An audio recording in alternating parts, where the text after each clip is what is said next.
உங்களுக்கு வாழ்க்கையில மிகப்பெரிய பிரச்சனை வந்திருக்கணும்னு கூட அவசியம் இல்லைங்க. ரொம்ப சின்ன விஷயம் நடந்திருக்கும். எல்லாரும் அத ஈஸியா எடுத்துக்கும்போது, உங்களால அது ஈஸியா எடுத்துக்க முடியாது. உடனே உங்க மனசு உடைஞ்சு போயிரும். கூட இருக்கவங்க கேட்பாங்க, "நீ மட்டும் ஏன் இவ்ளோ சென்சிட்டிவா இருக்க?" அப்படின்னு சொல்லிட்டு. ஆனா உங்களுக்கு தெரியும், நீங்க ரொம்ப ஸ்ட்ராங்கான பெர்சன் தான் அப்படின்னு சொல்லிட்டு.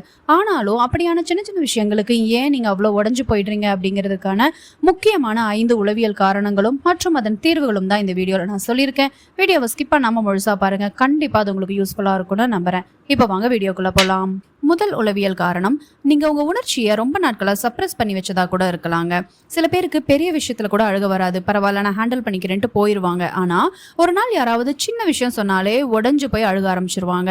அப்ப அந்த சின்ன சம்பவம் தான் காரணமான்னு கேட்டா கண்டிப்பா இல்லைங்க. பல நாட்களா நமக்கு நம்மளே தேக்கி வச்ச ஸ்ட்ரெஸ், கோபம், டிசப்பாயின்மெண்ட், தனிமை, ஸோ இதெல்லாம் சேர்ந்து தான் அந்த ஒரு சம்பவத்துல வெளியே வந்திருக்கலாம். இதை தான் சில நேரம் சைக்காலஜில எமோஷனல் ஓவர்லோட் அப்படின்னு சொல்றாங்க. ஓகே. இதை எப்படி சரி பண்ணலாம் அப்படின்னு கேட்டா, ஒரு பிரச்சனை வரும்போது எனக்கு ஒன்றும் இல்லை அப்படின்னு சொல்லிட்டு உங்க ஃபீலிங்ஸை தொடர்ந்து சப்ரஸ் பண்ணாதீங்க. ஒரு நாளைக்கு ஒரு 5 நிமிஷம் எடுத்துக்கோங்க. இன்னைக்கு என்ன எந்த விஷயம் ரொம்ப பாதிச்சுது அப்படின்னு சொல்லி ஒரு நோட் புக்ல எழுத ஆரம்பிங்க. அதுக்கு சொல்யூஷன் கண்டுபிடிக்கணுங்கிற அவசியம் கூட கிடையாதுங்க. பட் அது என்ன எமோஷன் அப்படின்னு கண்டுபிடிங்க. நீங்க கோபப்பட்டீங்களா, இல்லை வருத்தப்பட்டீங்களா, அழுதீங்களா, இல்லை உங்களுக்கு பயமா இருக்கா? ஸோ உங்களுடைய எமோஷனுக்கு பேர் வைக்க ஆரம்பிச்சிங்க அப்படின்னாலே அதை மேனேஜ் பண்றது உங்களுக்கு இன்னும் கொஞ்சம் ஈஸியா இருக்குங்க.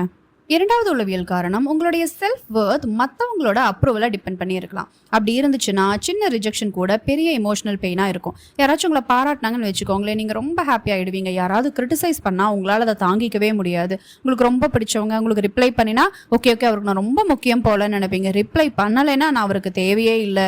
அதாவது உங்களுடைய செல்ஃப் வர்த்தை நீங்கள் உங்களுக்குள்ள இருந்து மெஷர் பண்ணாமல் மற்றவங்க எப்படி உங்களை ட்ரீட் பண்ணுறாங்க அப்படிங்கிறத வச்சு மெஷர் பண்ண ஆரம்பிக்கிறீங்க. அதனால் மற்றவங்களுடைய பிஹேவியர் உங்க மூட கண்ட்ரோல் பண்ண ஆரம்பிக்கும். ஓகே, இதை எப்படி சரி பண்ணலாம்னு கேட்டா, ஒவ்வொரு நாளும் ஒரு சின்ன ஹேபிட் ட்ரை பண்ணுங்க.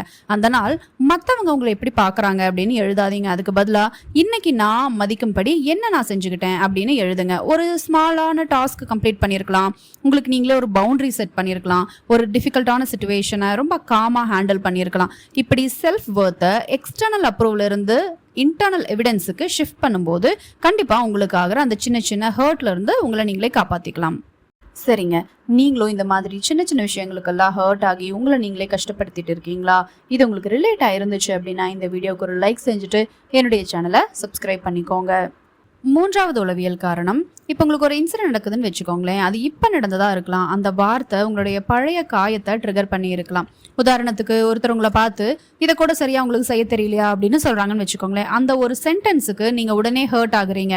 ஏன் தெரியுமா? சின்ன வயசுல நீங்க அடிக்கடி உன்னால எதுவுமே சரியா செய்ய முடியாது, நீ எப்பவுமே இப்படிதான் அப்படிங்கிற மாதிரியான வார்த்தைகளை கேட்டுட்டே வளர்ந்துருந்தீங்க அப்படின்னா அந்த பழைய ஃபீலிங்கை அந்த வார்த்தை மீண்டும் ஆக்டிவேட் பண்ணியிருக்கலாம். அதனாலதான் சில ரியாக்ஷன்ஸ் நமக்கே ஏன் இவ்வளோ சின்ன விஷயத்துக்கு நம்ம இவ்வளோ அப்செட் ஆகுறோம் அப்படின்னு தோணிட்டே இருக்கும். ஓகே, இதை எப்படி சரி பண்ணலாம் அப்படின்னு கேட்டால், அடுத்த முறை நீங்கள் அதிகமாக ஹர்ட் ஆனதும் உடனே ரியாக்ட் பண்ணாதீங்க. உங்களுக்குள்ள நீங்களே கேளுங்க, இந்த சம்பவம் மட்டும்தான் என்னை இவ்வளோ பாதிச்சுதா, இல்லை இதே ஃபீலிங் எனக்கு இதுக்கு முன்னாடியும் வந்திருக்கா அப்படின்னு சொல்லிட்டு. ஒருவேளை இதே ஃபீலிங் உங்களுக்கு மீண்டும் மீண்டும் வருது அப்படின்னா அதை ஒரு எமோஷ்னல் பேட்டர்னாக கவனிக்க ஆரம்பிங்க. ஓகே, இந்த மாதிரியான விஷயங்கள் நடக்கும்போது நான் ரொம்ப ஹர்ட் ஆகுறேன், ரொம்ப அப்செட் ஆகுறேன், என்னால் அடுத்த வேலையை ஒரு முழு மூச்சாக செய்ய முடியலை அப்படிங்கிறது உங்களுக்கு தெரிய ஆரம்பிச்சுது அப்படின்னா உங்களுக்கு ஒருவேளை தேவைப்பட்டுச்சு அப்படிங்கிற பட்சத்தில் கவுன்சிலர் இல்லை தெரபிஸ்ட் கிட்ட இதை பற்றி நீங்கள் எக்ஸ்ப்ளோர் பண்ணலாம். ஏன்னா அன்ஃபினிஷ்டு பிஸ்னஸ் அப்படிங்கிற ஒரு விஷயம் இருக்குங்க சைக்காலஜியில். அது உங்கள் மைண்டில் இருந்துகிட்டே இருக்குது. ஒரு யாராவது ஒரு சொன்ன விஷயம், சொன்ன வார்த்தை உங்களை ரொம்ப பாதிச்சிருந்துச்சு அப்படின்னா அது ப்ரெசென்ட்லையும் உங்களை ரொம்ப பாதிக்கும். ஸோ அதை பற்றின அவேர்னஸ் உங்களுக்கு வேணும். அப்போ தான் உங்களுடைய வாழ்க்கையை நீங்கள் சரி பண்ணிக்க முடியும். நான்காவது உளவியல் காரணம், உங்களுக்கு ஒரு விஷயம் நடக்குதுன்னா அதில் என்ன நடந்துச்சு அப்படிங்கிறத விட என்னை பற்றி இவங்க என்ன யோசிக்கிறாங்க அப்படிங்கிறதா நீங்கள் அதிகமாக யோசிப்பீங்க. இது ஒரு சட்டிலான சைக்கலாஜிக்கல் பேட்டர்ன் அப்படின்னு சொல்லலாம். ஒருத்தவங்க உங்ககிட்ட சொல்கிறாங்கன்னு வச்சுக்கோங்களேன், இந்த வேலையை இன்னும் நீங்கள் கொஞ்சம் பெட்டராக செஞ்சுருக்கலாம் அப்படின்னு சொல்லிட்டு. இதுவே ஒரு ஹெல்த்தி இன்டர்பிரிட்டேஷனாக இருந்தால் நீங்கள் என்ன யோசிப்பீங்கன்னா, ஓகே நான் இன்னும் கொஞ்சம் இம்ப்ரூவ் பண்ணணும் அப்படின்னு யோசிக்க ஆரம்பிப்பீங்க. ஆனால் ஒரு சிலரோட மைண்ட் அதை எப்படி எடுத்துக்கும் தெரியுங்களா? நான் நல்லா செய்யலை, அதிலிருந்து என்ன போகும், நான் எதையுமே சரியாக செய்ய மாட்டேன், அதிலிருந்து நான் எதுக்குமே லாய்க்கு இல்லை. ஸோ இந்த மாதிரி ஒரு பிஹேவியரை நம்ம ஐடென்டிட்டியாக மாற்றிக்கிறோம். சைக்காலஜியில் இதை குளோபலைசிங் த கிரிட்டிசிசம் அப்படின்னு சொல்கிறாங்க. ஒரு மிஸ்டேக் உங்களுடைய மொத்த செல்ஃப் ஒர்த்தாக மாறிடுதுங்க. சரி, இதை எப்படி சரி பண்ணலாம் அப்படின்னு கேட்டால், ஒரு கிரிட்டிசிசமை நீங்கள் கேட்குறீங்கன்னு வச்சுக்கோங்களேன். கேட்டதுமே உங்களுக்குள்ள இந்த கேள்வியை நீங்கள் கேளுங்க. அவர் என்னோட பிஹேவியரை பற்றி சொல்கிறாரா, இல்லை என்னோட முழு பர்சனாலிட்டியை பற்றி சொல்கிறாரா அப்படின்னு சொல்லிட்டு. பெரும்பாலும் அது ஒரு பிஹேவியர் பற்றி தான் இருக்குமே தவிர உங்கள் பர்சனாலிட்டியை பற்றினதாக இருக்காதுங்க. அதனால் நான் தப்பு செஞ்சுருக்கலாம் அப்படிங்கிறத நான் மொத்தமாக தப்பானவன் அப்படின்னு மாற்றிக்காதீங்க. மிஸ்டேக் அப்படிங்கிறது உங்களை டிஃபைன் பண்ணாதுங்க. அது காலப்போக்கில் மாறிக்கிறது தான் நம்மளால் மாற்றிக்க முடியும். ஸோ இந்த தாட் உங்களுக்கு எப்போ வருதோ அப்போ இருந்து உங்களை நீங்களே ஹர்ட் பண்ணுறத கொஞ்சம் கொஞ்சமாக குறைச்சிப்பீங்க. ஓகேங்க, அடுத்த உளவியல் காரணம் பற்றி தெரிஞ்சுக்கலாமா? நிறையா நேரங்களில் உங்களுடைய மூளை என்ன பண்ண ஆரம்பிக்குதுன்னா, மைண்ட் ரீடிங் பண்ண ஆரம்பிக்குது. இதுவுமே நீங்கள் அதிகமாக ஹர்ட் ஆகிறதுக்கான காரணமாக இருக்கலாம். இது ஓவர் திங்கிங்க்கு ரொம்ப நெருக்கமான சைக்கலாஜிக்கல் பேட்டர்ன் தாங்க. உதாரணத்துக்கு உங்கள் ஃப்ரெண்டு வந்து கொஞ்சம் ட்ரையாக ரிப்ளை பண்ணுறாங்கன்னு வச்சுக்கோங்களேன். நீங்கள் ஏதோ கேட்குறீங்க, அவர் ஓகே அப்படின்னு மட்டும் ரிப்ளை போடுறாரு. ஆனால் உங்கள் மைண்டு அவருக்கு என் மேலே ஒரு வேளை கோவமாக இருக்குமோ, நான் ஏதோ தப்பாக பேசிட்டேனா, இனிமேல் என்கிட்ட பேசவே மாட்டாங்களா, அவருக்கு என்ன பிடிக்கலையா, இந்த மாதிரி ஒரே ஒரு வார்த்தையிலிருந்து ஒரு முழு ஸ்டோரியவே க்ரியேட் பண்ணிடும். பிரச்சனை என்ன தெரியுங்களா? ஃபேக்ட் வந்து ஒன்று தான், நம்ம இன்டர்பிரிட்டேஷன் வந்து 10 விதமாக இருக்கும். நம்ம பிரெயின் அன்சர்டனிட்டியை ரொம்ப கம்ஃபர்டபுளாக ஹேண்டில் பண்ணாதுங்க. ஒரு விஷயம் நம்மளுக்கு தெரிஞ்சிருச்சு அப்படின்னா அது நம்ம பிரெயினுக்கு ரொம்ப பிடிக்கும். தெரியாத ஒரு விஷயத்த நம்ம மூளை ஆட்டோமேட்டிக்காக ப்ராசஸ் பண்ண ஆரம்பிச்சிடும். அதனால் மிஸ்ஸிங் இன்ஃபர்மேஷனை நாமே ஃபில் பண்ணிக்க ஆரம்பிக்கிறோம். சரி, இதை எப்படி சரி பண்ணலான்னு கேட்டால், ஒரு பேப்பர் எடுத்து 2 காலமாக பிரிச்சுக்கோங்க. ஒன்றில் வந்துட்டு ஃபேக்ட்னு போடுங்க, இன்னொன்றில் என்னோட ஸ்டோரின்னு போட்டுக்கோங்க. ஸோ ஃபேக்ட் என்ன, அவர் என் மெசேஜுக்கு இன்னும் ரிப்ளை பண்ணலை, இதுதான் ஃபேக்ட். ஆனால் அதுக்கு நீங்கள் என்னெல்லாம் ஸ்டோரி க்ரியேட் பண்ணீங்க அப்படிங்கிறத இன்னொரு சைடு எழுதுங்க. ஸோ இது ரெண்டையும் தனித்தனியாக பாருங்கள். அப்போ உங்களுக்கு எது உண்மை, எது வந்து நம்ம மைண்டு உருவாக்குன கதை அப்படிங்கிறது புரியும். ஸோ எப்பயுமே நீங்கள் கொஞ்சம் ஃபேக்சுவலாக யோசிச்சு பார்த்தீங்கன்னா மட்டும்தான் உங்களுடைய ஹர்ட் கொஞ்சமாவது குறைய ஆரம்பிக்கும். அதை விட்டுட்டு உங்கள் பிரெயினுக்கு தீனி போட ஆரம்பிச்சிங்க அப்படின்னா அதுக்கு ஒரு முடிவே இருக்காதுங்க.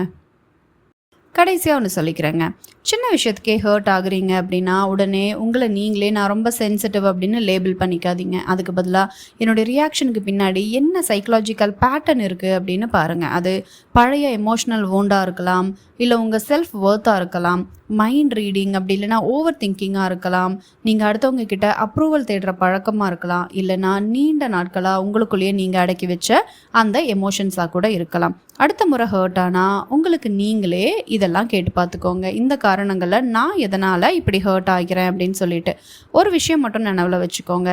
சில நேரம் நம்மளை காயப்படுத்துறது அந்த வார்த்தை கிடையாதுங்க. அந்த வார்த்தை நமக்குள்ளே ஏற்கனவே இருந்த ஒரு வலியை கூட டச் பண்ணியிருக்கலாம். அதனால் உங்களை நீங்களே ஜட்ஜ் பண்ணாதீங்க, உங்களை நீங்களே டீகோட் பண்ணுங்கள். இந்த வீடியோ உங்களுக்கு ரிலேட்டபிளாக இருந்துச்சுன்னா எனக்கும் இது நடந்திருக்கு அப்படின்னு சொல்லி கமெண்ட் பண்ணுங்கள். எவ்வளோ பேருக்கு இது மாதிரி நடந்திருக்குன்னு பார்ப்போம். உங்களுக்கு எந்த பாயிண்ட் அதிகமாக ரிலேட் ஆச்சு அப்படின்னும் சொல்லுங்கள். இந்த வீடியோ உங்களுக்கு ரொம்ப பிடிச்சிருந்துச்சுன்னா லைக் செஞ்சுட்டு என்னுடைய சேனலுக்கு சப்ஸ்கிரைப் பண்ணிக்கோங்க. மேலும் அடுத்து ஒரு நல்ல வீடியோவில் சந்திக்கிறேன். நன்றி.